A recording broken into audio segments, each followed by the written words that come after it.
Okay, Harold and Maude are raising chickens, and they're going to build a chicken coop that is going to be rectangular.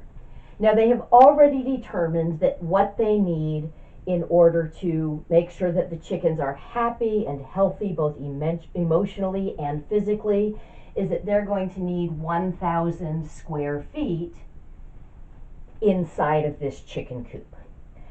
And they've also determined that the winds blow really, really hard in this direction. And so they need to use super good fencing for these two sides. So the fencing that they use for these sides is going to cost $5 a foot. But the winds don't blow so hard in this direction, so they can get away with using fencing that only costs $3 a foot here. And their goal is to minimize the cost. So they want to build something that will enclose their chickens so that they can cluck happily away, but they want to try to minimize the cost of the fencing. Okay, so pretty clearly the thing we want to minimize is the cost. So I'm just going to call that C, and my goal is to minimize this. Okay. Now, I'm going to just label the dimensions. I'll say this side is X feet and this side is Y feet. So this is related to the perimeter, but it's not quite the perimeter that we're trying to minimize. It's going to be sort of a weighted perimeter, because this side is going to cost me 3 times X dollars, $3 for each X feet of fencing.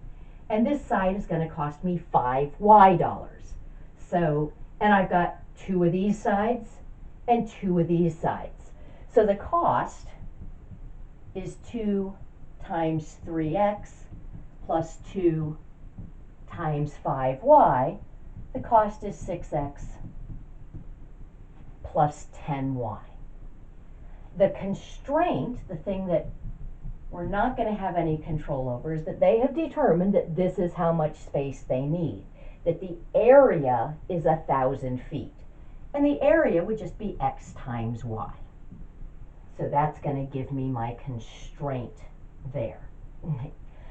So I can use that constraint to solve for either x or y in terms of the other. I'm just going to say that y is 1,000 over x. Okay. So if I plug that into the cost is 6x plus 10,000 divided by x, or 6x plus 10,000 x to the negative 1. Excellent. So that gives me cost as a function of just one variable. My domain is going to be the interval that goes from the smallest that x could be to the biggest that x could be. And I just have to keep in mind that the constraint has to be satisfied. So the smallest any dimension can be is 0, but if I allowed x to be 0, this constraint would not be satisfied. So that's going to be a parentheses. Okay. And x will be as big as possible when y is as small as possible. Again, y can't actually be 0, but as y goes to 0, x would be going to infinity. I can see that from this relationship here. In order to make this go to 0, I'd have to make this go to infinity. So my domain is this open interval consisting of just positive numbers. Okay, so let's now try to find, and that's the question. We want to find the dimensions that will minimize the area. Minimize the cost. So the cost we just said was 6x plus 10,000 x to the negative 1. So cost prime is 6 minus 10,000 x to the negative 2, which is just x squared in the denominator. Now, that is always defined on the domain.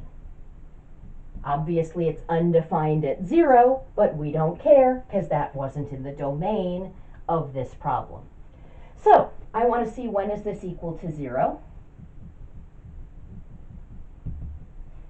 So that would mean that 6 is equal to 10,000 divided by x squared. 6x squared would equal 10,000.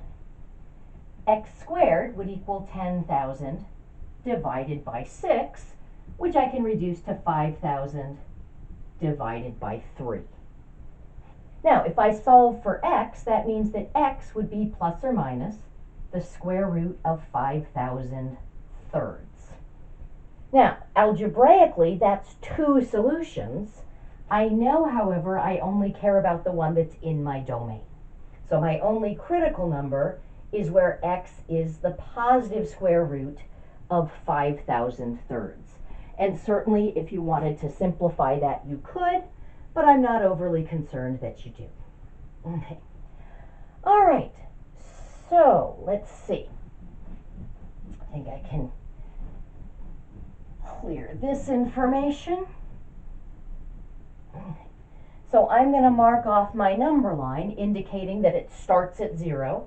I'm going to mark off the square root of 5,000 thirds. So for a number that's smaller than that, I'm just going to try 1. If I plug in 1 to the derivative, that becomes 6 minus 10,000, and last I checked that was negative. If I plug in something over here, I'm just going to imagine plugging in something really, really big. You can pick a specific number if you want, but I can also say, hey, if x is really, really big, this piece is going to be really, really small. Okay? So this is my positive piece. I can eventually make this piece really small so that the positive piece will dominate. So we do have an open interval with just one critical number. So that relative min I know is an absolute min. Okay. So if we wanted to find the dimensions that we're going to minimize these sides, we've now got that. We've got that x is going to be the cube root of 5,000 over 3 feet. Okay. And x was the side, was that the $3 a side foot? I think it was. Yeah. So this is the $3 a foot side. And y we had solved for and said that was going to be 1,000 divided by x. So that's 1,000 divided by the square root of 5,000 thirds. I'm going to simplify that just a little bit. That's 1,000 root 3 over the square root of 5,000 feet, and this is the side that's $5 a foot. Okay. I'd be okay if you stop there. I'm okay if you stop there. I'm okay if you simplify further. Basically, these problems are long enough that I'm not saying you shouldn't know how to simplify these things, but I'm saying I want you to focus your energy on just doing the calculus and understanding conceptually what's going on.